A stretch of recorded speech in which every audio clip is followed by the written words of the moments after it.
Neat ವಿದ್ಯಾರ್ಥಿಗಳಿಗೆ ಎಲ್ಲರಿಗೂ ಕೂಡ ಕಾಮನ್ ಆಗಿರುವಂತ ಕನ್ಫ್ಯೂಷನ್ ಏನಂದ್ರೆ ನೀಟ್ ಕೌನ್ಸಿಲಿಂಗ್ ರಿಜಿಸ್ಟ್ರೇಷನ್ ಈಗ ಸ್ಟಾರ್ಟ್ ಆಗಿದ್ಯಾ ಅಥವಾ ಸ್ಟಾರ್ಟ್ ಆಗಿ ಆಗ್ಲೇ ಮುಗ್ದೋಗಿದ್ಯಾ, ನಾವು ಇವಾಗ ಮತ್ತೆ ನೀಟ್ ರಿಜಿಸ್ಟ್ರೇಷನ್ ಇವಾಗ ಮಾಡಬಹುದಾ ಅಥವಾ ನೀಟ್ ರಿಜಿಸ್ಟ್ರೇಷನ್ ಯಾವಾಗ ಸ್ಟಾರ್ಟ್ ಆಗುತ್ತೆ? ಈ ರೀತಿ ಸಾಕಷ್ಟು ಒಂದು ಕನ್ಫ್ಯೂಷನ್ ಇದೆ ನೀಟ್ ಕೌನ್ಸಿಲಿಂಗ್ ರಿಜಿಸ್ಟ್ರೇಷನ್ ಬಗ್ಗೆ. ಇದ್ರ ಬಗ್ಗೆ ಈ ಒಂದು ವಿಡಿಯೋದಲ್ಲಿ ನಿಮ್ಗೆ ಕಂಪ್ಲೀಟ್ ಆಗಿ ನಿಮ್ಮ ಡೌಟ್ಸ್ ಏನಿದೆಯಲ್ಲ ಎಲ್ಲದ್ರ ಬಗ್ಗೆ ಕೂಡ ಈ ಒಂದು ವಿಡಿಯೋದಲ್ಲಿ ಕ್ಲಿಯರ್ ನ ಮಾಡ್ತೀನಿ. ಪ್ರತಿಯೊಬ್ರು ಕೂಡ ಈ ಒಂದು ವಿಡಿಯೋನ ಗಮನ ಇಟ್ಟು ಕೊನೆವರೆಗೂ ಕೂಡ ನೋಡಿ. ಅದಕ್ಕಿಂತ ಮುಂಚೆ ಯಾರು ಚಾನಲ್ ಸಬ್ಸ್ಕ್ರೈಬ್ ಮಾಡ್ಕೊಂಡ್ರಲ್ಲ ಪ್ರತಿಯೊಬ್ರು ಕೂಡ ಸಬ್ಸ್ಕ್ರೈಬ್ ಮಾಡ್ಕೊಳ್ಳಿ. ಹಾಗೆ ಪ್ರತಿಯೊಬ್ರು ಕೂಡ ವಿಡಿಯೋಗೊಂದು ಲೈಕ್ ಕೊಟ್ಬಿಟ್ಟಾನೆ ವಿಡಿಯೋಕ್ಕೆ ಸ್ಟಾರ್ಟ್ ಮಾಡಿ. ಇವಾಗ ನಾವು ಡೈರೆಕ್ಟ್ ಆಗಿ ವಿಡಿಯೋ ಬಗ್ಗೆ ಬರೋಣ. ಅದಕ್ಕಿಂತ ಮುಂಚೆ ಒಂದು ಇಂಪಾರ್ಟೆಂಟ್ ವಿಷಯ, ನಿಮ್ಮ ಮಾರ್ಕ್ಸ್ ಏನಾದ್ರು ಬಿಲೋ 300 ಬರ್ತಿದೆ ಅಂದ್ರೆ ನಿಮ್ಗೆ ಯಾವುದೇ ತರದ ಒಂದು ಗೌರ್ಮೆಂಟ್ MBBS ಸೀಟ್ ಸಿಗಲ್ಲ ಅನ್ನೋದು ನಿಮ್ಗೆ ಇವಾಗ ಆಗ್ಲೇ ಕನ್ಫರ್ಮ್ ಆಗಿದೆ. ನೀವೇನಾದ್ರೂ ಒಂದು ಲಾಂಗ್ ಟರ್ಮ್ ಮಾಡಬೇಕು ಅಂತ ಇರಾ ಅಂದ್ರೆ ನಿಮ್ ಬೆಸ್ಟ್ ಕೋಚಿಂಗ್ ಅಕಾಡೆಮಿ ಹುಡುಕ್ತಾ ಇದ್ರೆ ನೀಟ್ ಇನ್ಸ್ಪೈರ್ ಅಕಾಡೆಮಿ ಇದೆ. ಇಲ್ಲಿ IAS ಸಕ್ಸಸ್ ರೇಷಿಯೋ ಇದೆ, ಆದ್ರೆ ಇಲ್ಲಿ ಲಿಮಿಟೆಡ್ ಸೀಟ್ಸ್ ಗಳು ಮಾತ್ರ ಇರುತ್ತೆ. ಜುಲೈಯಿಂದ ನಿಮ್ಗೆ ಕ್ಲಾಸಸ್ ಎಲ್ಲ ಸ್ಟಾರ್ಟ್ ಆಗ್ತಿದೆ.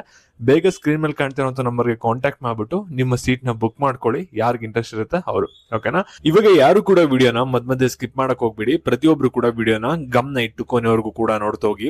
ಇವಾಗ ನಿಮ್ಗೆ ಎಲ್ಲರಿಗೂ ಕೂಡ ಕಾಮನ್ ಆಗಿರುವಂತ ಡೌಟ್ ಏನಂದ್ರೆ ನೀಟ್ ಕೌನ್ಸಿಲಿಂಗ್ ರಿಜಿಸ್ಟ್ರೇಷನ್ ಏನಾದ್ರು ಸ್ಟಾರ್ಟ್ ಆಗಿದ್ಯಾ ಅಂತ ಕೇಳ್ತಾ ಇರಾ. ಇಲ್ಲಿ ನೋಡಿ, ನೀಟ್ ಕೌನ್ಸಿಲಿಂಗ್ ರಿಜಿಸ್ಟ್ರೇಷನ್ ಇನ್ನೂ ಕೂಡ ಸ್ಟಾರ್ಟ್ ಆಗಿಲ್ಲ.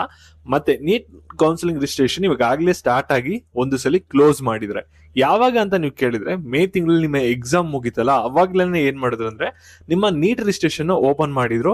ಅದಾದ್ಮೇಲೆ ಇವಾಗ ಅದನ್ನ ಅಲ್ಲೇ ಒಂದ್ 2-3 ದಿನ ಆದ್ಮೇಲೆ ನೀಟ್ ರೀ ಎಕ್ಸಾಮ್ ಅನೌನ್ಸ್ಮೆಂಟ್ ಆಗಿದ ತಕ್ಷಣ ಅದನ್ನ ಕ್ಲೋಸ್ ಮಾಡಿದ್ರು. ಓಕೆನಾ? ಅವಾಗ ನೀವೇನಾದ್ರು ರಿಜಿಸ್ಟರ್ ಮಾಡ್ಕೊಂಡಿರ ಅದು ಯಾವ್ದು ಕೂಡ ವ್ಯಾಲಿಡ್ ಇರೋದಿಲ್ಲ. ನೀವು ಇನ್ನೊಂದು ಸಲ ರಿಜಿಸ್ಟರ್ ಮಾಡ್ಕೋಬೇಕಾಗುತ್ತೆ. ಏನಕ್ಕೆ ಅಂದ್ರೆ ನಿಮ್ಮ ಆಲ್ ಟಿಕೆಟ್ ನಂಬರ್ ಎಲ್ಲ ಕೂಡ ಚೇಂಜಸ್ ಆಗಿರುತ್ತಲ್ವಾ, ಅದಕ್ಕೋಸ್ಕರ. ಓಕೆನಾ?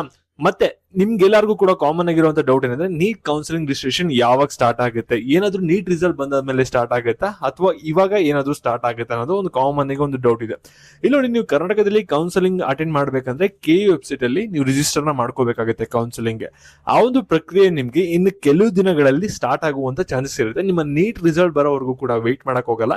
ಯಾಕಂದ್ರೆ ನಿಮ್ಮ ನೀಟ್ ರಿಸಲ್ಟ್ ಬರಕ್ಕಿಂತ ಮುಂಚೆನೆ ಕೌನ್ಸಿಲಿಂಗ್ ರಿಜಿಸ್ಟ್ರೇಷನ್ ಮತ್ತೆ ವೆರಿಫಿಕೇಶನ್ ಎಲ್ಲ ಕೂಡ ಕಂಪ್ಲೀಟ್ ಮಾಡಬೇಕು. ಇದರಿಂದ ಇನ್ನು ಕೆಲವು ದಿನಗಳಲ್ಲಿ ನೀಟ್ ರಿಜಿಸ್ಟ್ರೇಷನ್ ಸ್ಟಾರ್ಟ್ ಆಗಬಹುದು. ವೇಟ್ ಮಾಡಿ, ಶಾರ್ಟ್ಲಿ KU ಅವರು ಅದ್ರ ಬಗ್ಗೆ ಅಪ್ಡೇಟ್ ನ ಮಾಡ್ತಾರೆ. ಮತ್ತೆ ನಿಮ್ಗೆ ಏನಾದ್ರೂ ಒಂದು ಪೇಯ್ಡ್ ನೀಟ್ ಕೌನ್ಸಿಲಿಂಗ್ ಸರ್ವಿಸ್ ಏನಾದ್ರು ಬೇಕಾಗಿದೆ ಅಥವಾ ಸ್ಟಡಿ ಅಬ್ರೋಡ್ MBBS ಏನಾದ್ರು ನೋಡ್ತಾ ಇರ ಅಂದ್ರೆ ಸ್ಕ್ರೀನ್ ಮೇಲೆ ಕಾಣ್ತಿರುವಂತ ನಂಬರ್ಗೆ ಫಸ್ಟ್ ವಾಟ್ಸ್ಆಪ್ ಮಾಡಿ ಎಲ್ಲಾ ಇನ್ಫಾರ್ಮೇಶನ್ ಕೂಡ ತಗೊಳ್ಳಿ. ನಂತರ ನಿಮ್ಗೆ ಏನಾದ್ರು ಇಂಟ್ರೆಸ್ಟೆಡ್ ಇತ್ತು ಅಂದ್ರೆ ನೀವು ಕಾಲ್ ಮಾಡಬಹುದಾಗಿರುತ್ತೆ. ಮತ್ತೆ ಈ ಒಂದು ವಿಡಿಯೋನ ನಿಮ್ಮ ಫ್ರೆಂಡ್ಸ್ ಗಳು ಯಾರ ನೀಟ್ ಕೌನ್ಸಿಲಿಂಗ್ ರಿಜಿಸ್ಟ್ರೇಷನ್ ಗೋಸ್ಕರ ವೇಟ್ ಮಾಡ್ತಾ ಇರ ಅವ್ರಿಗೆಲ್ಲರಿಗೂ ಕೂಡ ಶೇರ್ ಮಾಡಿ, ಅವ್ರಿಗೂ ಕೂಡ ಮಾಹಿತಿನ ತಿಳಿಸಿ. ಧನ್ಯವಾದಗಳು.